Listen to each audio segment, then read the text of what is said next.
I know there are a few new members, so let me cover the basic details. Python Meetup was the original name. Python Meetup started off way back, a couple of years back. They were looking for somebody who can take over the group. I have taken over the group just a couple of months. It's very recently.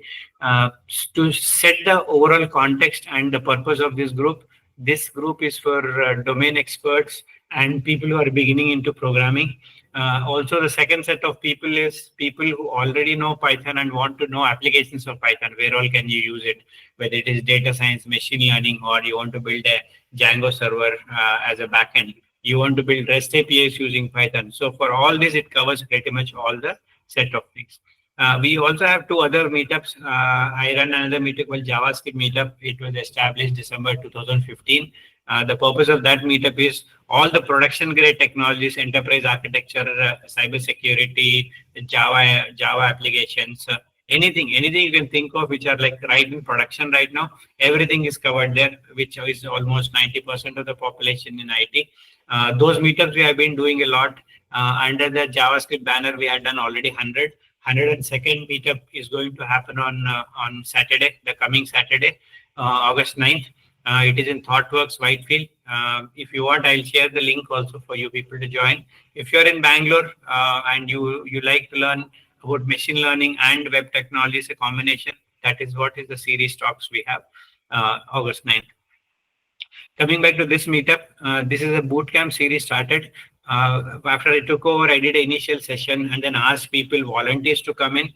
This is one example where Sumant, who is a volunteer for this group, has been tremendously impactful in getting us this series. The Python Bootcamp is for people who are very beginners who want to learn Python, or you want to learn a little bit of data science and machine learning.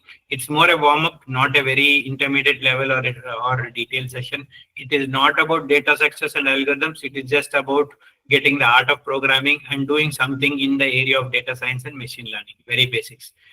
Today's session is the fourth in the series, fourth and the last session in the series.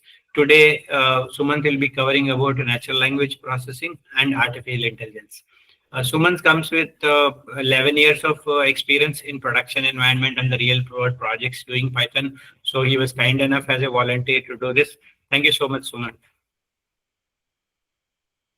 Any questions before we get started? Any question, doubt? What is the scope? What is not in scope? You want to? Okay, the presentation. Is there an extension to it, Janardhan? Once the 4 is done, this is the last one, right? Are you going to repeat the same thing next month, or will there be more advanced deep dive? We will. From the feedback that we have got, from the feedback we have got, we got more input to do a little more intermediate level where we are covering more than the basics. Me and Sumant are planning something. So as long as you are in the Byte of Python meetup group, you will be getting the updates in that one. Thank you. There will be an extension to this. It will be covered. I'll briefly cover people who are new. I'll cover where to find whom and how to get help. Then Sumant will get started. Able to see my screen? Yeah. Okay. So this is our the meetup group is really here. Byte of Python. It was earlier formerly called Python Meetup. Since I saw a lot of very common names of Python Meetup there, I just renamed it to Byte of Python. This is for, as I mentioned, right, domain experts and beginners, and also people who are expanding to Python programming language. If you have any questions, hey, what's coming in the next series, or if there are no events planned, what is coming up next, you can always use this chat forum to post here your questions. Okay, see here. You can ask a question here. This is the discussion part. As long as you subscribe to this group, you will continue to get the updates. I also have exclusive for this meetup series that we have, which is the Python Bootcamp. We have a ton of the outline and the useful links in terms of GitHub repo that Sumant has created, practice lessons where to do from, WhatsApp group that we are using it right now, and also LinkedIn. If you want to connect to Sumant going forward, you can do that. I'm also posting the recorded sessions what we have earlier, and we had a day-wise plan mentioned for them. You have all the links here, the session notes, Google Slides. Okay. I'll share all these links while Sumant is continue talk. If you have any further questions, you can email me for any suggestions or feedback that you have to my email address. This is where we have created a new Python YouTube channel. You can go, and then the playlist is clear. We have been recording and uploading the sessions here. With that, over to Sumant.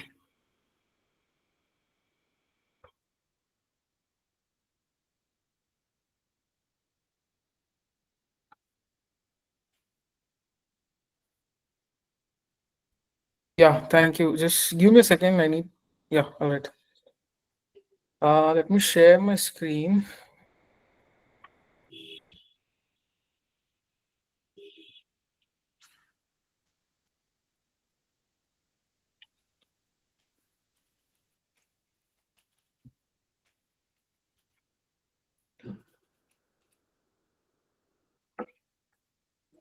Okay, I hope it's visible, right?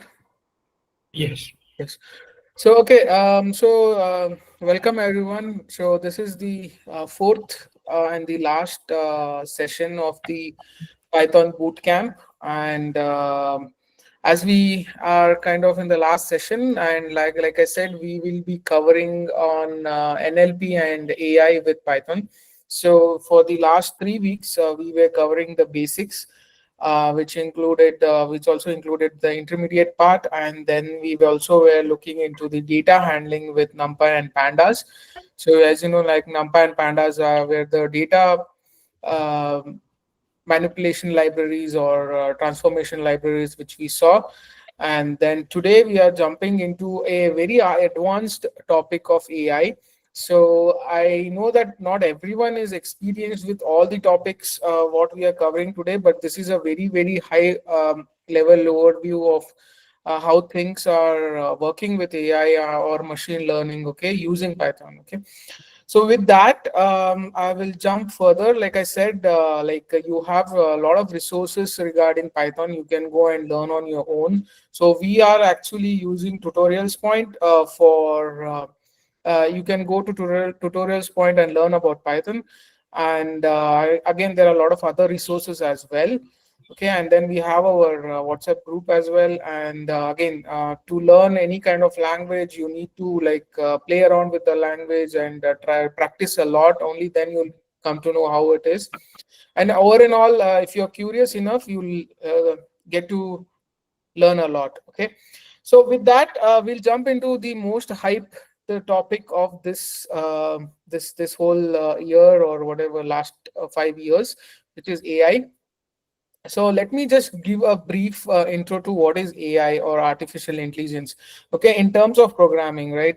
So when you look at artificial intelligence, it's an umbrella term. Okay, so everyone keeps calling all the other any kind of automation or anything, any other programs, they call it as AI. But AI itself is an umbrella term. Okay, and under that you have a lot of other sub topics or sub domains. Okay, you have machine learning, then you have neural networks, you have computer vision, which are again used for other purposes.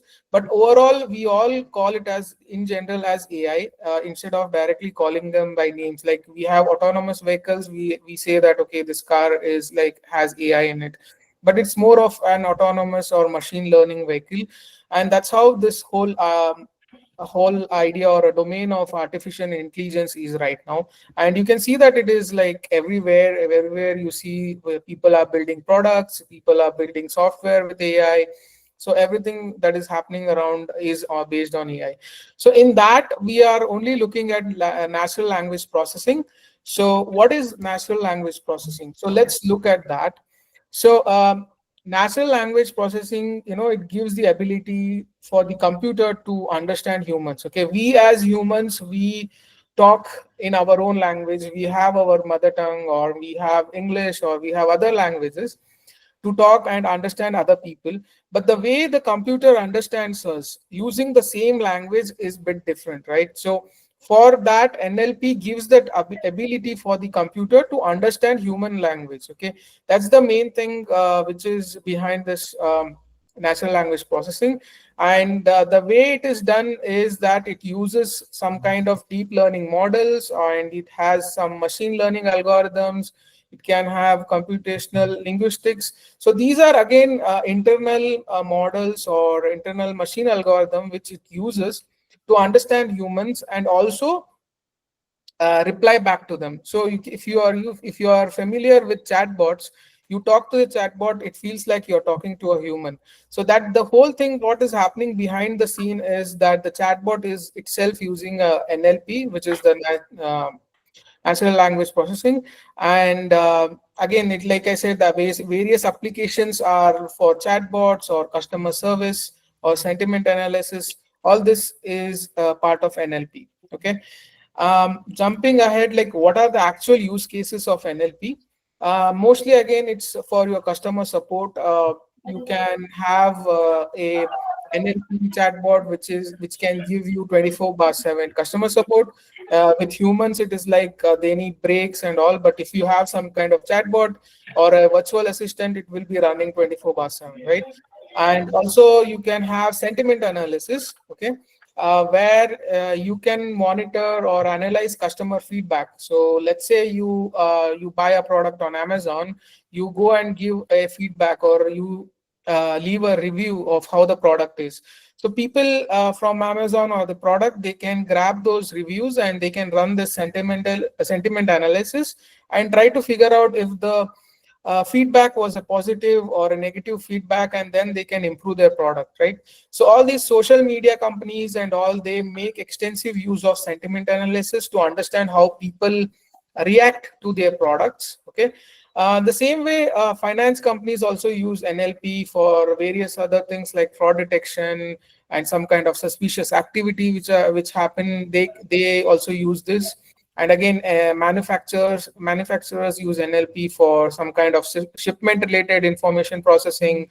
And yeah, again, retailers, they use for sentimental analysis. So it's more of these kind of human related activities which can be analyzed using NLP. Okay.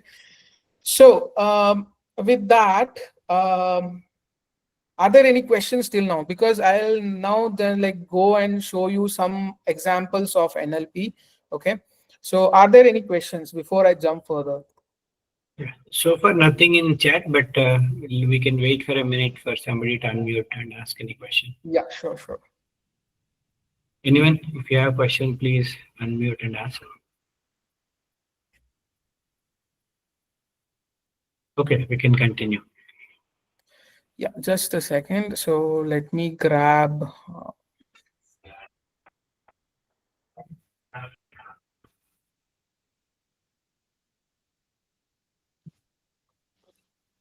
Okay. So this is one example of NLP, okay, natural language processing, with which where we are trying to do a summarization task. Okay. Now this code is bit complex. I will not go through the whole code. This is again Python code, and this is a Python session. Okay, but I will just tell you the gist of it and what is happening on a very high overall. Okay. So when I say summarization, what it means is that we have a huge chunk of text. Okay, we have a lot of text, and we want to summarize it into a smaller text. Okay, so this is useful when you want to read a big chunk of PDFs or any kind of document, and you just want to know what is the actual content of it. Okay, instead of reading like hundreds of pages of PDF, you want to just get a summary of what is happening there, right? In that scenario, we use something called as summarization, and here we are doing it with normal Python. Okay, so you can see last time we spoke about pandas and NumPy libraries, the same libraries we are using. Okay, I'm just importing these libraries here, and there are other libraries as well which are related to machine learning. And I'm also importing this tennis.csv. Okay, and this file actually contains articles about tennis players. So these are all the tennis players, if you have heard of their names, and they have some kind of article associated with them.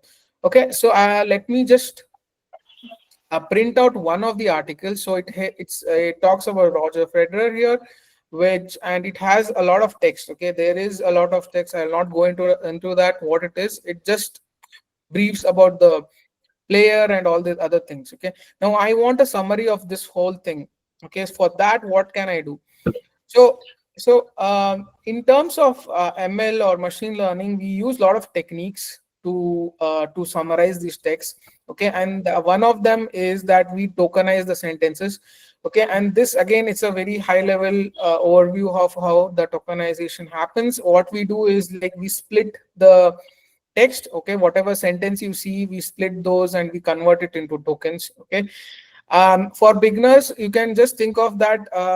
When a computer wants to understand what is happening, right, it cannot understand this text. The computer really does not understand the name Federer, or it does not understand the name Switzerland without any context. Okay, for it, it's just data. So for it to understand what really is happening, we have to first convert it into tokens, and this code here allows me to convert it into tokens. Okay, and once the whole token is converted, we use something called as embeddings. Now again, embeddings is a complex topic. Okay, here what I'm doing is actually using a model here, a very small model called glove, and I have the definition for glove. It's a world representation model. Okay, it's like an algorithm which processes these words and all.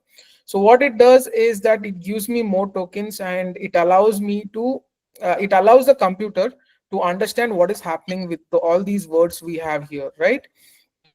So again, there's again a function called vectors in machine learning, and what we are trying to do is convert all these things into vectors.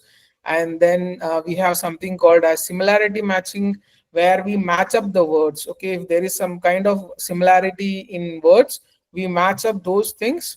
Okay, and once that is done, uh, we are ready to get our output. Okay, so this is the whole output. You can see this is the article here. Okay, and I get a summary of this. Now this when you see the article, it is really big, long article. Okay, I can scroll all the way to the right, and it's very big. But the summary I want is just one sentence of what the whole article is. So this is how a summarization technique works in machine learning. Okay, now again, I did not explain all the code here because it's very complex topic, and going into each one of them is a different topic altogether. It will take several weeks to explain just what is happening with tokens, what is happening with vectors, and all that. But at the end of the day, what we want is these summaries to be created, right? So I have this whole article here. Okay, and I just get the summary in one line. Now you might say that this whole summary might not make sense right now. Okay, but the whole thing about ML or deep learning or AI is that you need to like have a proper understanding of how these algorithms are applied, and sometimes you have to do some kind of fine tuning and all these things if you want a correct summary. If you read few things from the summary, it might not make sense. That's what I was trying to say. But still, I got a summary saying that some from the same long text, I got a summary. So that's the whole point of having the summarization. And one more point I would like to highlight here is that just to get the summary of from all these text, we used all these libraries and we used all these techniques. Okay, so you can understand that ML or machine learning is a bit complex when it comes to using these different algorithms, right? So you need to have a bit of more understanding to really get a grasp of what is happening. Okay, and before I jump further, are there any questions? This was very basic example Yeah. of like yeah. Yeah, so this example is not using any LLMs, right? Sorry, could you repeat? The example you show right now on the notebook, that is not Yeah. using any large language models, right?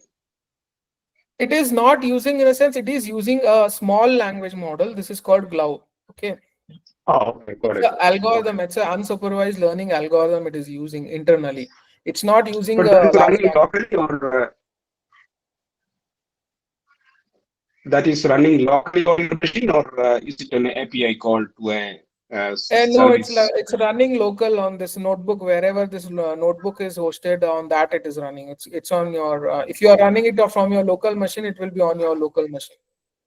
Okay, okay. This is called Glove, GLOVE, right?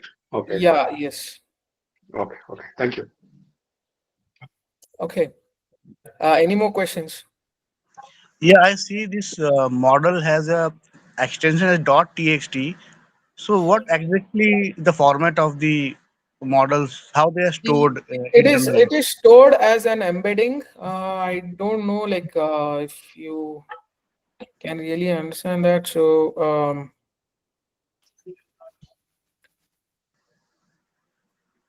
okay, so it's stored as all these embeddings. So these are called embeddings. It's not text. Okay, these are numbers and these are called We are embeddings. not seeing. Is it a different place? We are not seeing. Oh, you are not seeing? Okay, okay, got No. it. So, okay, wait.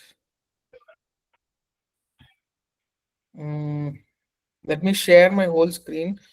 Yeah. Yeah.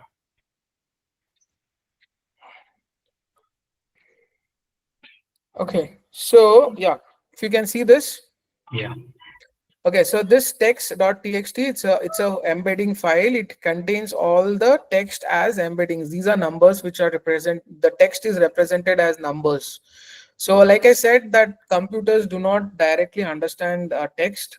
So the way the machine learning or AI understands is through embeddings, and these are the numbers. Okay, for beginners, this is how I tell that, like the way the computers understand is through these kind of numbers, and that's how they represent languages for talking to us or when we talk to the computer, right? So this is what is there in the glove file. Okay. So these numbers get Yes. translated There, into one more question. Go ahead, go ahead. Yes. Go ahead, please. yeah. So this number actually these models are all are just numerical values. So when we Yeah. talk to models, so normally we don't get these values. We get the strings like text. So Yes. how these Yes. numbers get converted into the text format? Like what is the Yeah, that's the part, the magic behind what is happening in the AI part or your algorithms. It converts everything and then it gives you. So that's the reason I was showing you. You have a lot of methods. You have a lot of these similarity techniques and all which are applied, which we don't see as a normal user. We don't see that. Okay, but in the background, all these things keep happening, and that was the main reason to show you people that this is how the AI works, or this is what happens behind the scenes. Okay, so you can directly go, let's say, like I have this particular AI which is Perplexity. I can go and ask any question. What is Python? Okay, and if you're seeing, right, I can just say what is Python, and it gives me the answer, right? It just gives me the answer without, but I don't see what is happening in the background. Okay, it just prints out everything for me. So in actuality, all these things are happening in background, and then I just wanted to show what happens in the background. All right.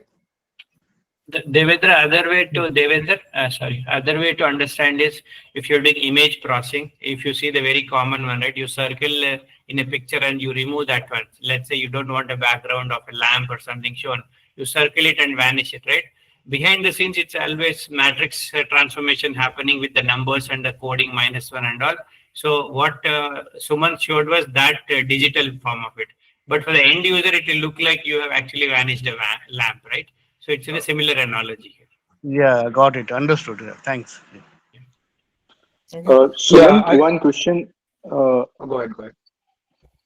we are using this small language model Globe and instead of any LLM. So I just wanted to understand the fundamental difference between the backend operations of LLM and this Globe. Because when we go to, let's say, ChatGPT tokenizer, there we are able to see exactly the tokens that are being created and all in the backend. So here, is the Globe thing doing the same thing in the backend or Yeah, some yeah, other? kind of. It's for Glow, it has already been created. But when you go for the ChatGPT tokenizer and all, you are creating it on the fly, right? On in real time. But here, these people have already created just for testing purposes. It's a very small model, you can say. It's like I think 300 MB thing. Okay, it does not have much data here, but for small kind of tasks, this is useful, much better.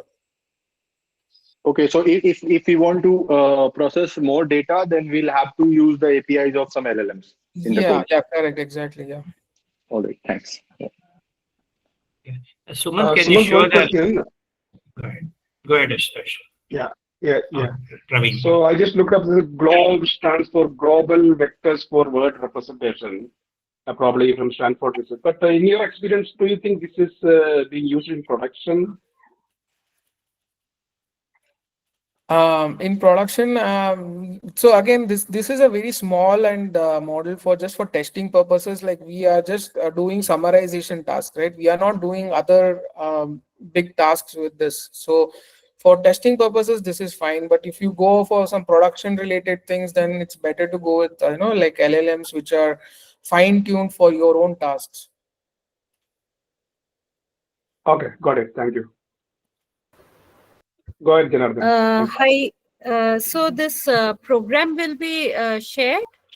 Yeah, I'll share this in my GitHub. Yeah, you can. So like LLMs have got billions of parameters. So when you say small model, so approximately how many parameters does it have? This one is very small. This one I just took it from a open source project. So this is around 300 MB. So it's very small. 300 MB is very So, small. Sumant, the file name says 6B, normally 6B, 6 billion parameters, or I it just guess so, varies. but I have not exactly checked that. Yeah, okay. It is 6B, probably, yeah. Yeah. Sorry, how many? 6? 6 Sorry, billion. I couldn't catch.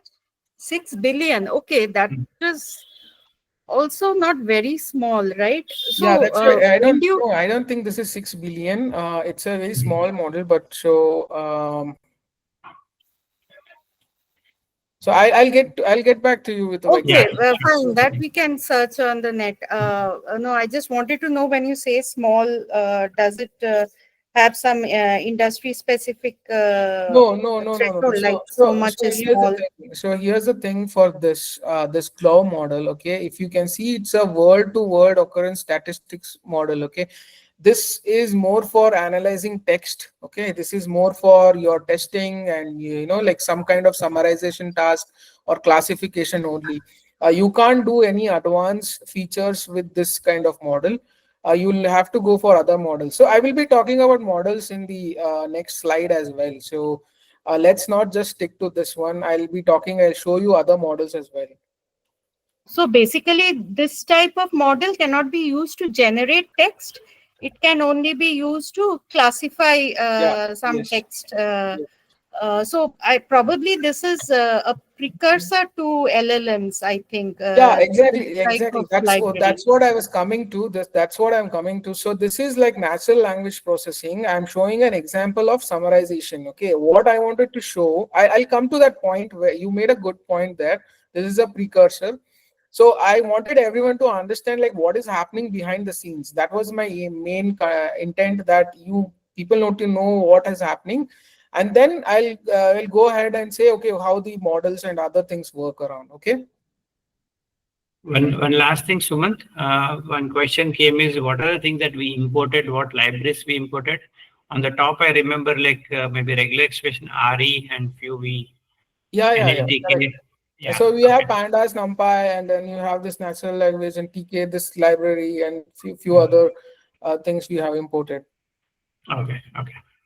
Thanks. Yeah. So Glove is a part of which library? It's not a library. It's a specific file. We can say it's like a chunk of embeddings. Okay. And this is available on their website. You can go and download there. I'll show this later. Yeah. I think the confusion is coming typically when people get started. They directly have a Hugging Face API or something, make a call. Yeah. That's what Not I want to familiar show. with it. I'll Yeah. clear the confusion. I'll Yes. clear the confusion for everyone. Like once I go ahead, I'll clear everyone's confusion. Okay. Yeah. Thank you. Okay, I see. It's file based. You are opening a file and Yes. then Yeah. Correct. you are going line by line. Okay. Yes. And Yeah, this is please. what happens with others as well. Okay, this is not for just this only. It happens with all the large language model as well, but we don't see that happening. Correct?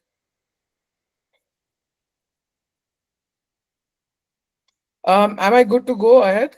Yeah, we can. Okay. All right. So, okay, we'll come to Hugging Face. Okay. So what is Hugging Face? So Hugging Face is kind of a repository. So everyone is familiar with the GitHub, where people, it's an open source repository. People share their software or programs and everything. Hugging Face is similar. It's a repository where people can share their machine learning or NLP libraries or models. You can share a lot of things related to AI in Hugging Face. I'll quickly show you the Hugging Face website. So it allows you to share your models, tools, and all. It gives you resources, and it's very well-known data set repository. You can also get data sets there. Okay, and you can also run your models. So it allows you to it gives you space. Okay, where you can run your own models. People can use it, and they can give out comments and reviews on that. And also this whole Hugging Face, they have created a library themselves, so it's called a transformer library, and we will be seeing about the transformer library in this next few slides. Okay, what it allows us to do is that it allows us to run all these models which we have, right? It allows us to run these models easily. Okay, and let me just quickly jump into the Hugging Face website itself. So if you go to huggingface.co, okay, you can see this website, and it has all the models available. So it's like it has the latest models available. It's very active in use. People all over the world use it for all these kind of things. And you can go around and understand what is there. I'll only show you the basic part in this. So you have something called as a model tab here in Hugging Face. And if you see here in this model tab, you have a lot of models. Okay, these are all new models which have come out recently. People, like, if you know that China is publishing Quen model, and it has just updated it 3 days ago. So you can also find a lot of models here which are open source, and people have contributed or added it here. And you can go around and search for any models you want. And the most important thing for beginners, I tell, is that these models are very big. Okay, these are really big models. Like 30B is literally 30 billion parameter. I don't know how much this is. It might be around 100 GB or more than that of space. So always look, like this is a 480 billion parameter model. Okay, this also has some around 600 GB of space or something it will take. So don't directly go and download the model. You need to have specific hardware to run the model. So again, a quick info on CPUs and GPUs, right? If you want to run this any kind of AI model, you need to have GPU with you. Okay, you cannot run a model on your CPU. That's the main thing. So, and again, GPUs are really expensive, and people who open companies or have lots of amount of money, they buy these GPUs and they run these models. Okay, and then you have something called as data sets in Hugging Face. Data sets is a very good tool here. So you can find people contributing their own data sets. So someone has probably contributed something related to, you can come here and search as well.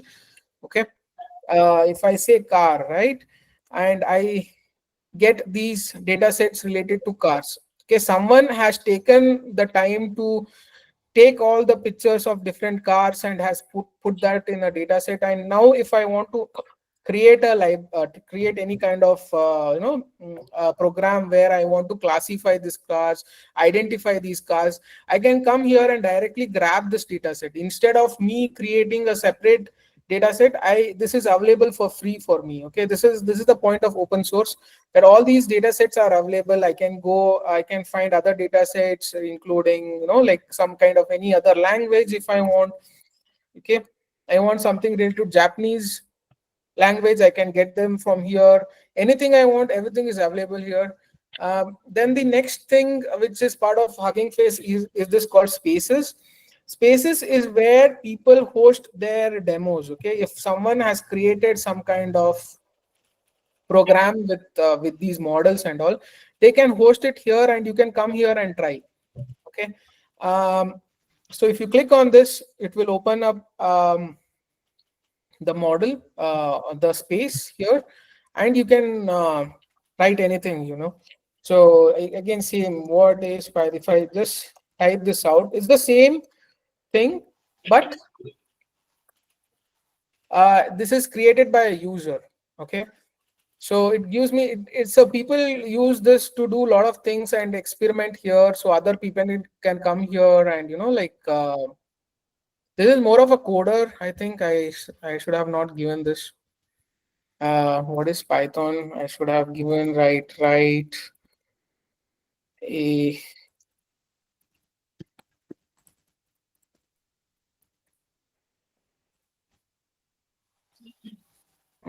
Okay, it's still running. So sometimes what happens is this these models are hosted on a very low resource CPU, so it keeps running. You can come around and try on this. There are a lot of other things. There are voice models, there are video generating models and all. You can come around, play around this, and then you have something as a community here. So you have a lot of articles, blog articles talking about what is happening in AI, what are the different techniques which are being developed. You can go here, it's like more of a social media thing. You can go here and post things you want about AI, what you have created. So it's an all-in-all platform for everything related to AI and ML. Okay. Before I jump into that, any more questions? Any questions on Hugging Face and how it is used? I just wanted to know, Sumant, that as some of these models are open source, so instead of like, let's say we don't have hardware resources, so we can use the APIs and use it in the cloud way. Yeah, you can do that. Yes, if you have, I think some are even paid. You have to pay some amount, register with them, and then use. And some are like free. You can check them out and see if they're free or not. Based on that, you can use it. And is there any way to filter out like the best reviewed working models out of all the listed ones on the Hugging Face itself? You can go and say more likes or most downloaded models. Okay, you have this. There are a lot of models. It's not just the major ones. You have something for image detection models and all. People have created those. You can even create your own models. So right now, the most liked one is the DeepSeek one, which is free again. So if you have the capacity, you have the hardware to create your own models, you can come here and then you can also upload them. So Meta usually uploads all their models on Hugging Face. You have this is the Meta based llama models. Okay, got it. Uh, Talking about GPUs, is it like not a perfect name for these processors? Is it like how is it graphical processing unit related to AI? It could be a very basic question. I have this doubt for a long time. Okay, GPU. Okay, that's a good question. GPUs are more advanced processors than CPU. Okay, and they are specially built to process these matrix calculations. So AI is all about matrix calculation. Okay, in the background, the calculation happens via matrices, and they have better ability to do that, and that's why. So the whole point of using GPU is that it allows you to do the calculation very fast, okay, and efficiently. And that's the basic I can tell you, right? We are not going into deep that GPUs are much more advanced than CPUs, and that's why AI related any kind of software use GPUs. The name is not very. Name is not it's GPU stands for graphical processing unit. Yeah. So graphical in the sense, the history is associated with games. I don't if you are aware of games like Yeah. I know. they use graphics, right? The similar way, GPUs come from that line of family, or they come from the gamer community, and you can think in that way for understanding. Technically, is it the right name or is it like should be It's changed? the right name. It's right only because games use a lot of matrix themselves. Okay, the way the games are built or how the game engine works, internally it also uses matrix computation. Okay, and the same matrix computation is being used by AI. So they are They don't using. have to be. They don't have to be renamed as APU or AAPU or something like that. No, they don't have to. Yeah. Okay. Victor, Victor, if you take the next generation companies which are doing like Google, they named it TPU, Tensor Processing Units. Tensor are the multi-dimensional arrays. Finally, they do the same math, but the initial purpose in which NVIDIA created all this was graphical purposes. So it just remains that way, but it is useful in AI also. It's not a big deal, but for new people, they get confused, like me. Absolutely, absolutely. Yes, yes, agree. Yeah, we can assume that G stands for intelligence now. Yeah. Okay. I think So I one think one of the question main here. differences. Yeah. So this Hugging Face that you showed, that was browser based. I couldn't catch that. Yeah, Hugging it's a Face. browser based. It's a website. You can go to huggingface.co. You will find it. So in Hugging Face, in the main, so there are models, or I mean, how to start about it? Just the huggingface.co. Yeah, right. So have you used GitHub, right? You have used GitHub, correct? Yeah.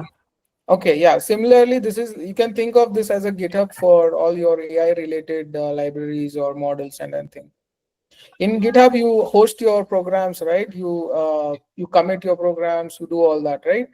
Similarly, this is for all the AI related models or data sets, all that. But not code as such, or code also is No, checked in. no, not exactly code, but this is like just for the models and data sets and other things. Okay.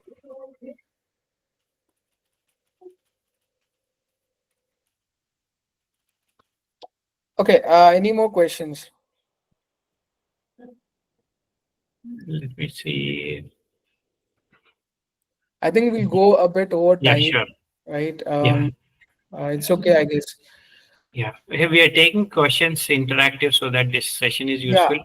yeah, Um, right. our plan is like 12 o'clock, but I think the way it's going, we may be overshooting by 15-20 minutes probably. Yeah. Yeah, that's fine.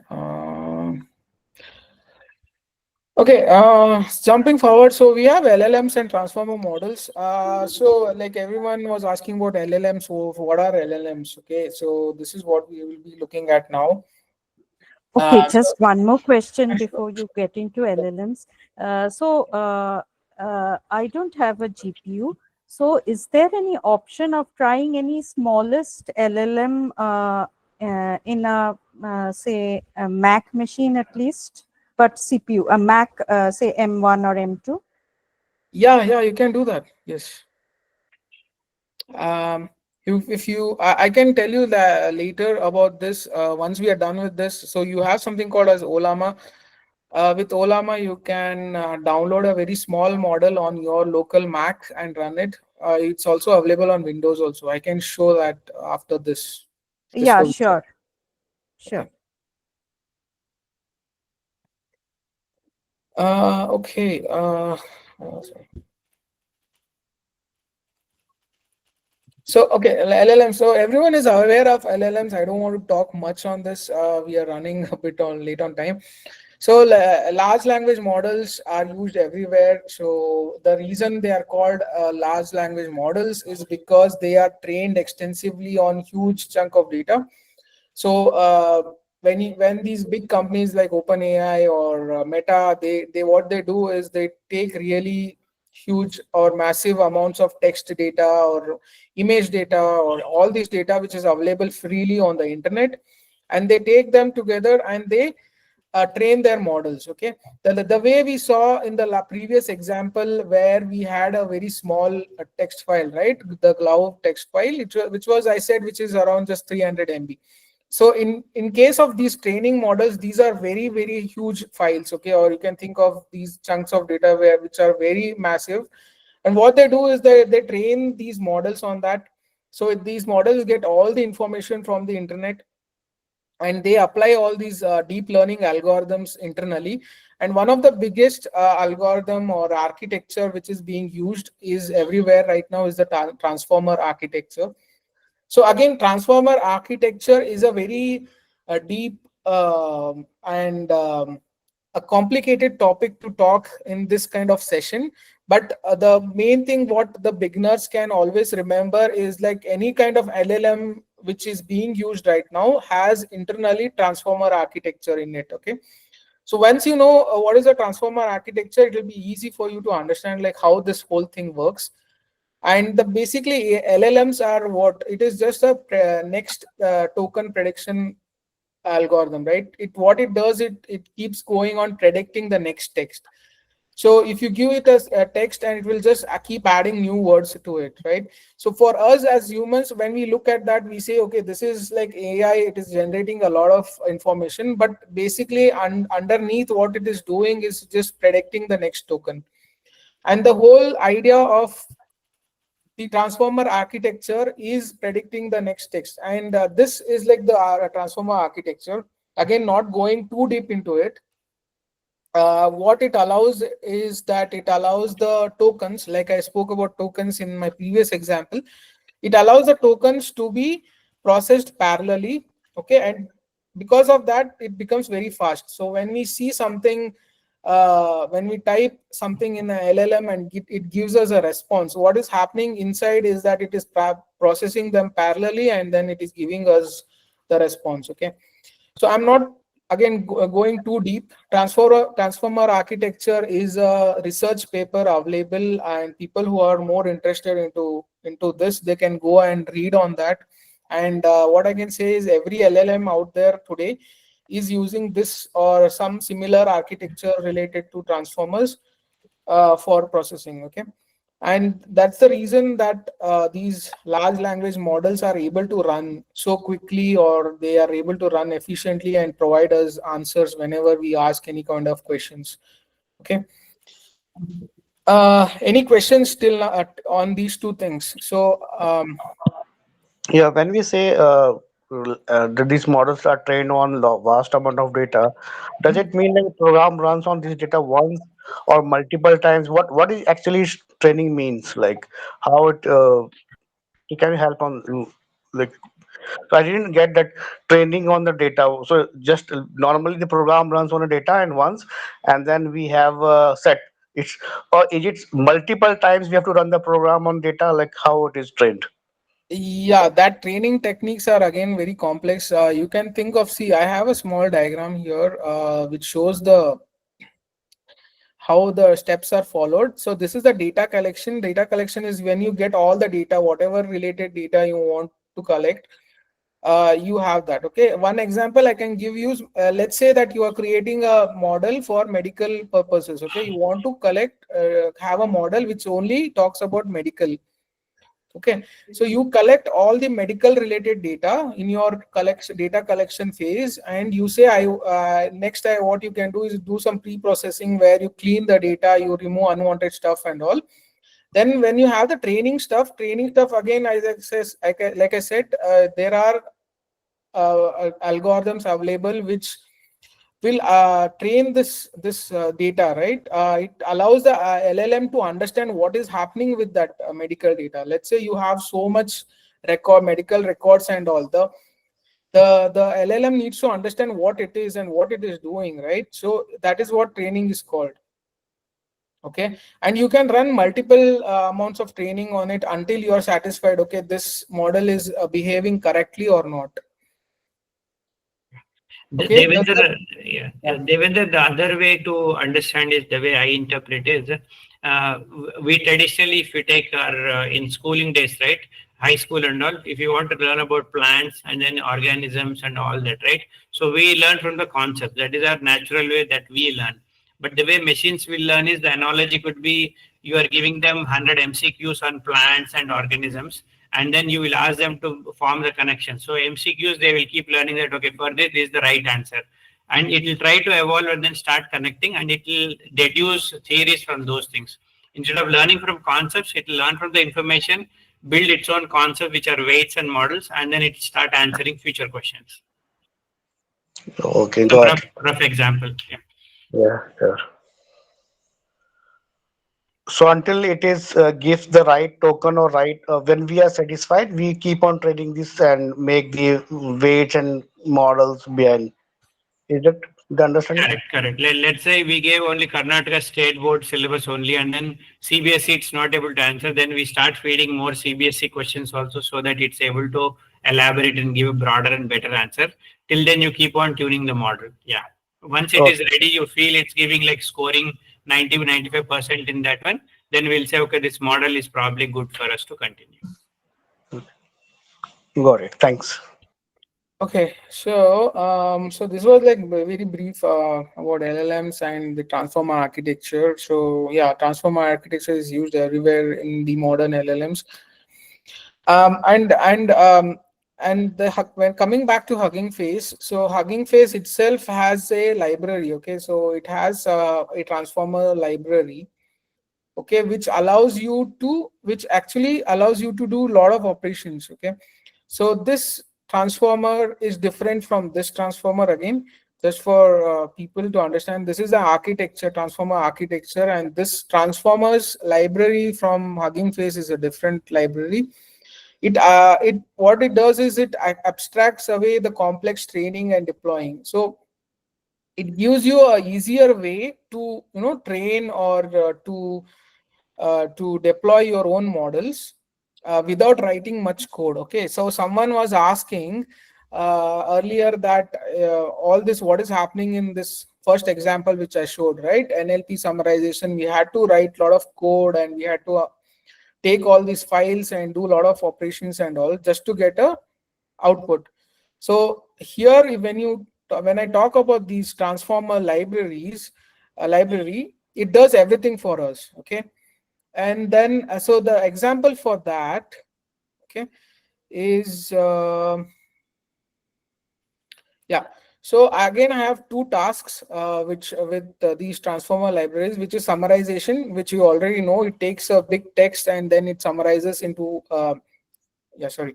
So what it does is summarization. It takes a big chunk of text and it summarizes the whole text. And then classification, one more example, where it takes a text or a data set and then it classifies it into different categories. Okay, so if I want to know what exactly is happening in this particular text, is it related to art or business, culture, entertainment, so I can do with classification. Okay, and this classification is again usually used with sentiment analysis or spam detection. So you people might be aware of emails, right? The Gmail has a spam detection. So if any kind of spam emails come, it puts it into a different folder. So that is what is happening with classification, right? So I'll jump into the code here. Okay, so you can see that here I have a text. Okay, so this is the Hugging Face summarization part, and you can see here I have a text which is talking about the Eiffel Tower in Paris, and it's giving some information. Right now I want to summarize this whole thing. Okay, I, instead of writing a whole big program where if you are aware, I have written this whole big program. What I'm doing here is I'm just writing two lines of code, right? I'm just saying pipeline, and I want to summarize the whole thing, and I want to use this particular model.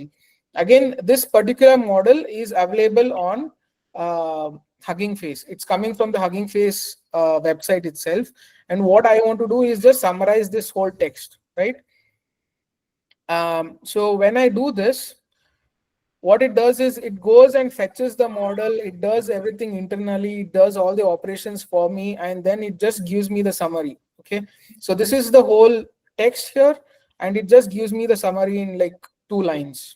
And this is the whole part of having a Hugging Face library, that you can do it much faster and much easier without with it just abstracts away everything from you. So you as a user only want to summarize the text, and it gives you the summary without going into the details. Okay, do you get that?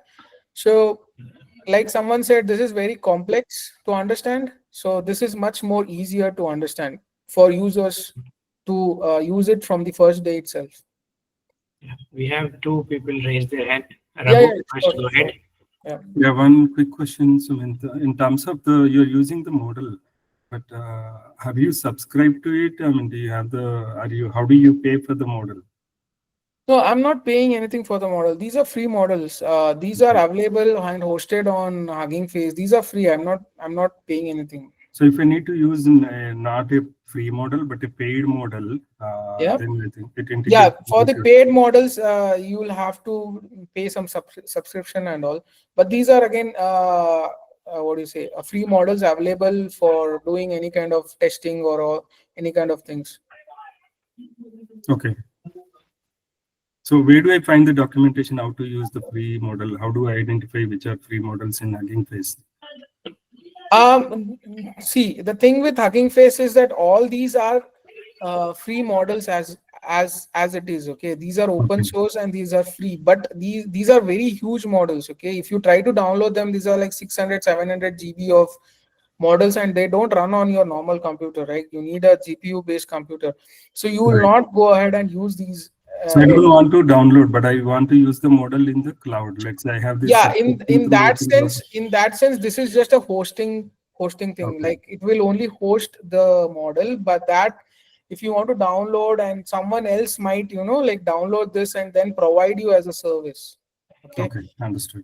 Right, someone might download this and they'll have their own hardware and they will provide you with an API, and then you have to subscribe to them, and if they are putting a paywall or they're asking you for a subscription, you have to subscribe to them. So how do I integrate that subscription? Let's say I have OpenRouter already, which supports quite a lot of models, hundreds of models. Yes. Right. So how do I use the OpenRouter API key and invoke from the Python program? Yeah, that is again a separate thing that I have not added. All those Python, this thing API key and all that, those things I have not added. This is a very beginner friendly session, right? I have not added because it will confuse other people. Sure. So this is more about using the free models, and we are running a couple of tasks like summarization and all. So these are again, like I said, it's free, so you can quickly get a glance on how things are working. Sure. Even these free models, it should have been hosted on our computer, right? No, this is not hosted. Yeah, okay, in the because sense this is already on the Collab. So this is already. Yeah, this is hosted on Collab. If you are running this from your local computer, what it will do is go and download. So if you can see here, this particular thing, different models. I'll show you the classification ones. Yeah, these ones. So it will actually go and download it first. It will download this particular model, and then it will run the summarization task. Thank you. But we are running it on Collab, right? So we are not worried like about the space or any kind of thing. And one more thing I forgot to tell is runtime. So if in your Google Collab environment you have something called as a runtime, okay? So you can go here and you can say change runtime type, okay? So you can see that right now I am not using CPU. I am using the T4 GPU from Google. Okay, so these are again Tensor Core processors. This is a TPU or a T4 GPU, and this allows us to run the model more faster because CPU is very slow to process these models. So I am choosing GPU. Okay, and when I do that, it downloads and just gives me whatever is needed. Okay, and make sure if you're running, always go here and to the runtime and make sure that you check on T4 GPU. Yeah, there's one more question, probably Kakoli. Yeah. Yeah, I don't have much experience of using models from code. I have just used it as part of ChatGPT or Google AI Studio. Now, so for a person like me, what do you suggest to try your program in Google Colab, and then maybe is it possible to do it in a command line Python program? Yeah, you can do that. So this you can practice here on Google Colab, and then you can jump into other your Python scripts or anything. Okay, so then so the model that you are using here, Google Pegasus something. So how did you? So this is a free model. So one Yes. question was, how do we get to the free model? So it was like trial and error that, or how was it? I didn't get that. How do we get the list of free See, these models? models are hosted here. Like I said on Hugging Face, if you go and see here the models, okay, there are a lot of models. So one thing you need to understand is like there are thousands of models. The one which fits your work, right? What fits your necessity, that you have to take that. So there are some models which are only built for images. Okay, so you don't want to take that image related model and you don't want to run it on this summarization task, right? Yeah, got it. But see, you are using Pegasus for the summarization. Yes, So, yes. given this example, how can we zero into that?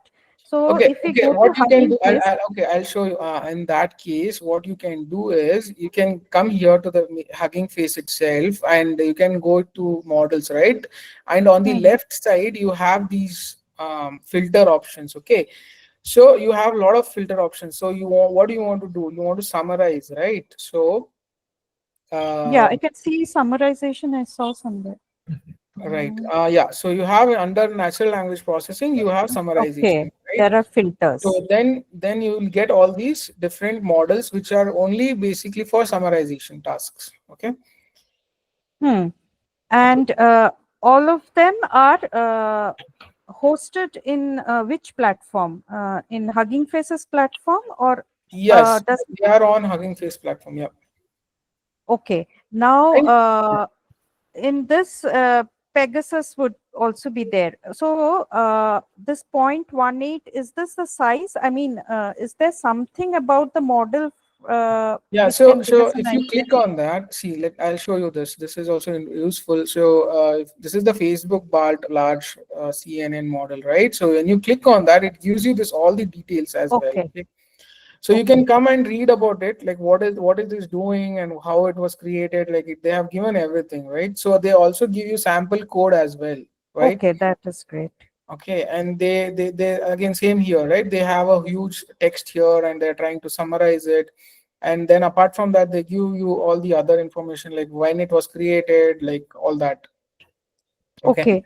right? So when you are using it in Google Colab, Mhm. uh, so it doesn't get downloaded. It I mean, I'm trying to it does understand get the difference. yeah, it does get downloaded internally because we are using Google Colab.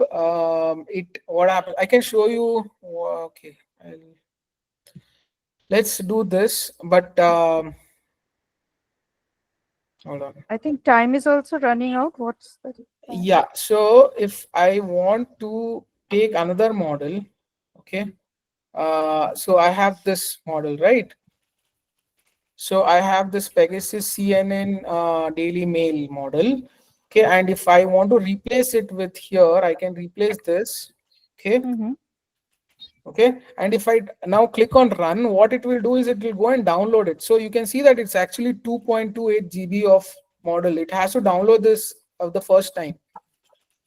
Okay, Hmm. so when you're running it for the first time, it will download everything and it will take time. So it takes around 2-3 minutes for all this thing to happen, and only then it will give you the summarized text. Okay. Okay, this is the first time only. It takes so Yeah, much time. the first time only. Yeah. Okay. Okay, so but we cannot see where it has downloaded. That is Yeah. a So black if you're box doing to it from us. your local, if you're doing it from your local, it will download it to your laptop. But right now we are using the Google Colab servers, right? It will put it in some of the servers somewhere, right? Mm-hmm. And somewhere in the documentation of the model, it should be saying whether it can be run on CPUs or things like Right. that. Yeah. Yeah. Okay. Okay, and I believe there is a WhatsApp group also. So if we face any issues in I'll share the running, link. Yeah. You can always ask questions on that. We'll be happy to answer. Yeah. okay, thanks. That's very. Okay, quickly jumping, we are running out of time. So that was the summarization part, right? And just to show everyone that whenever you are putting a new model here, it will take time for it to download. Okay, so you have to be a bit patient on waiting for it to download, and then it will give you the output. The same thing is for classification. I have an example here. So I'm using the same transformers library, and I'm trying to do is classify. So I have a text here. Okay. So this text says, this is a course about transformer library. Okay. I want to classify this whole text as education, politics, or business. I want to know what this particular text is, right? So if I try to run this, okay, so it will not run because this is running. Let me stop this. Okay, and So this transformer is a Python library, unlike the earlier transformer, which is a part of LLM architecture. yeah, correct, exactly. So this transformer is used to do the same kind of stuff, text Fine. summarization. Yeah, a lot of stuff. It's not just text summarization, classification. You can do a lot of things. This is just an example I'm showing because we don't have much time and to get into everything. So that's the reason I said, like, with the Hugging Face, you can get into all the details of different models, right? And then you can click on them and understand what exactly is happening and all that. Mm-hmm.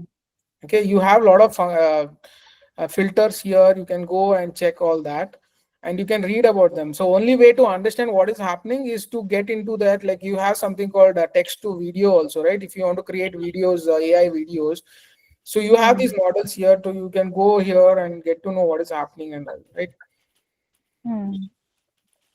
Okay, so as you can see, so this is the classification model. So here as well, it is down internally. Again, in the background, it is downloading a small model which is like 1.6 GB of it. So I just wanted everyone to see in live like how it is happening in the background.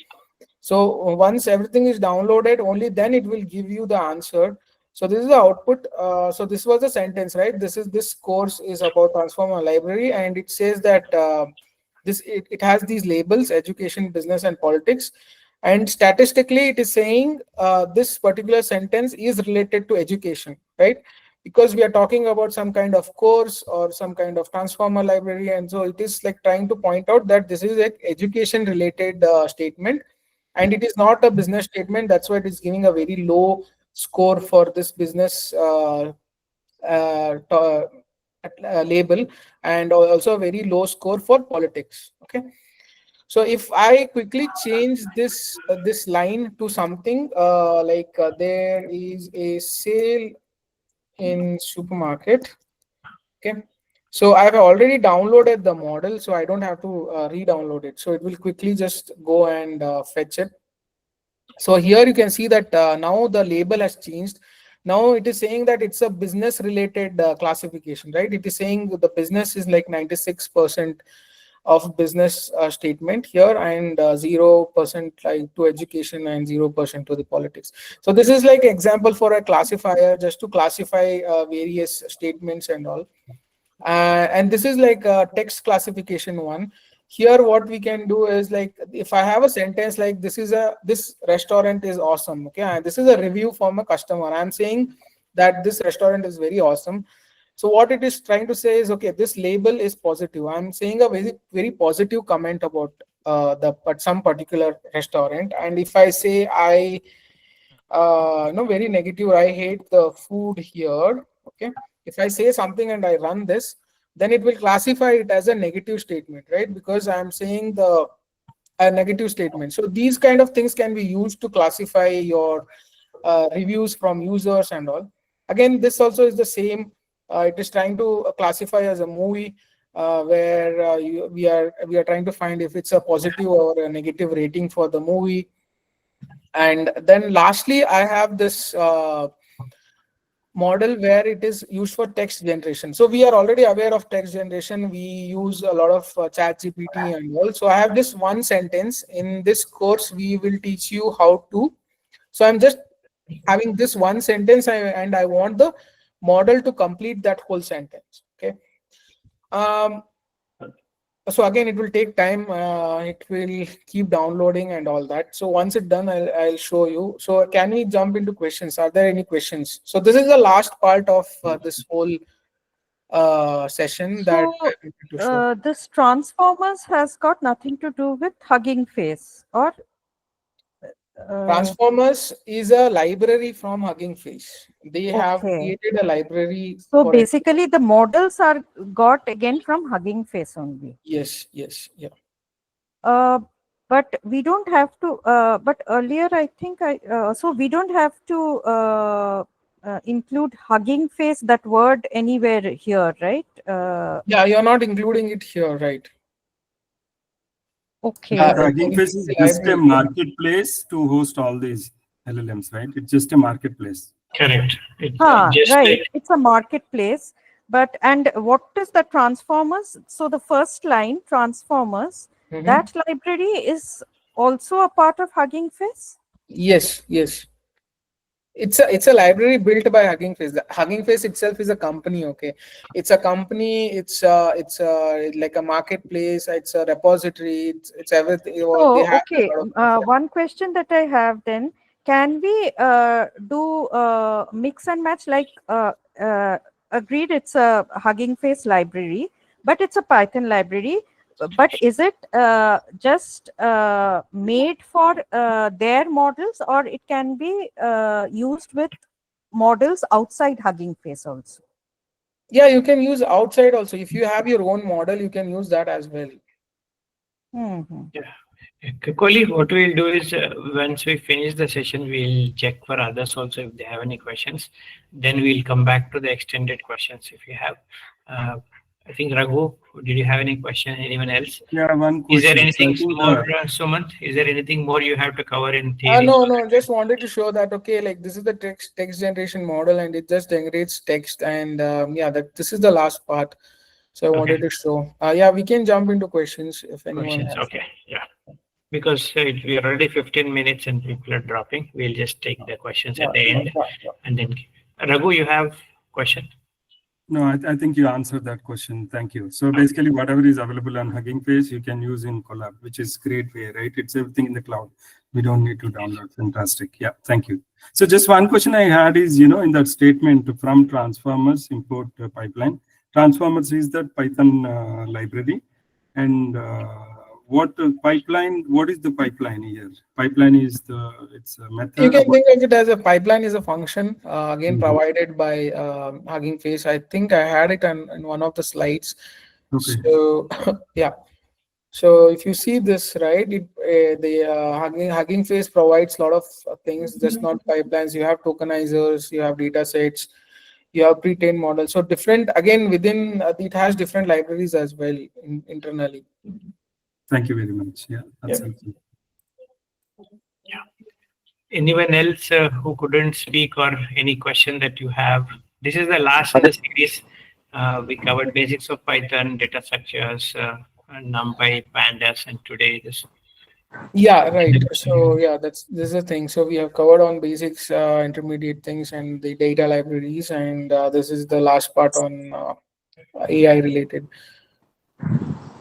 I have a question, but if it is too late, I can ask sometime later also. Sure. What is your question? Maybe we'll take one last and then we'll wind up. Go ahead. When people say they work on AI, do they develop models like this, or do they just use the model and develop application for them, or do they do something else? I'm not asking in terms of finding a job. I'm trying to understand how that ecosystem work. Like what are different people do different roles to build this whole things. People say prompt engineer, people say modeling and all those things. I'm just confused who does what and what are the other things they do. Okay.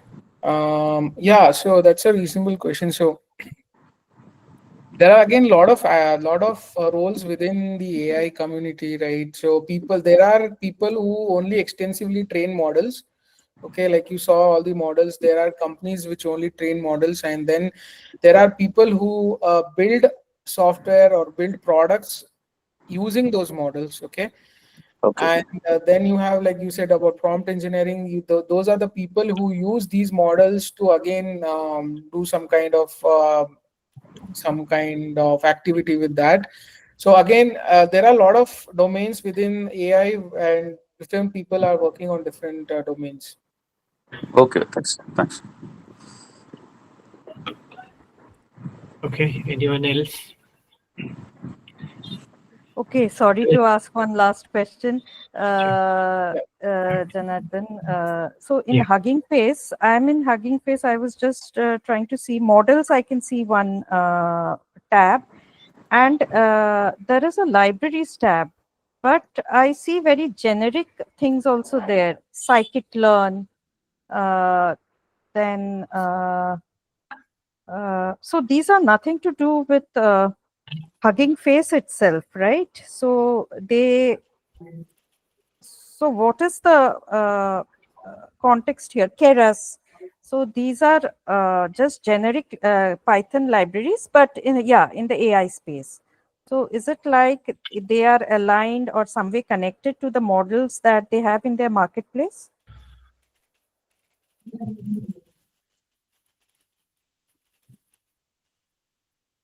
Mm, where are you seeing those? Like, if you're seeing my screen, Okay, you are showing your screen, is it? yeah.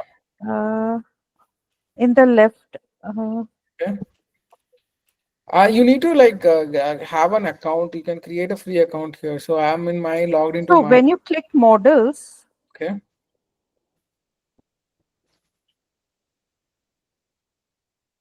yeah, in the left hand panel, there are the libraries. You go Yeah. on top. Yeah. Here. Yeah, you click the libraries tab. See, Yeah. all these things are coming, right? Yeah. So they are generally listing out. I mean, it's a marketplace, right? So Yeah, so these generally, are framework. So these are libraries, and PyTorch is like a framework, and TensorFlow is also framework, right? And these are built using that, right? So if I go to NVIDIA Llama, right, and it gives you all these labels here. So it tells that it is using this particular PyTorch, and it is a text generation library, and what it is used for, right? So it's in English, and it's a Llama 3 model, and it's mostly conversational. So it gives you a lot of text. So in that, it's a PyTorch in the sense it is using internally PyTorch framework. Okay, so PyTorch okay. is So different what you are saying, the models that are listed in the in this Hugging Face, they are in some way using some frameworks. or all of these libraries, and that's why they are listed. Yeah, yeah, correct. Okay. Thank you. Yeah, it's a very deep down topics in AI. Like once you get into it, there are a lot of things to cover. You can't cover everything in 1 hour. That's the thing. So again, PyTorch, just for quick info, PyTorch is a framework which is usually used for building these kind of AI applications and all. Yeah. One last question. Okay. So one Yeah, question yes. that was data sets available in Hugging Face. Okay. Can we use the data sets directly in your code or Yeah, you can. model? So I have not shown that. So in data sets also you can export, like import them the way we have imported the models and all. So you can directly import them. You can get into a data set and see if there are any examples. So some people will add examples here, how to import them and all. So you can do that and get any of the data set, which is useful for your application you're building, right?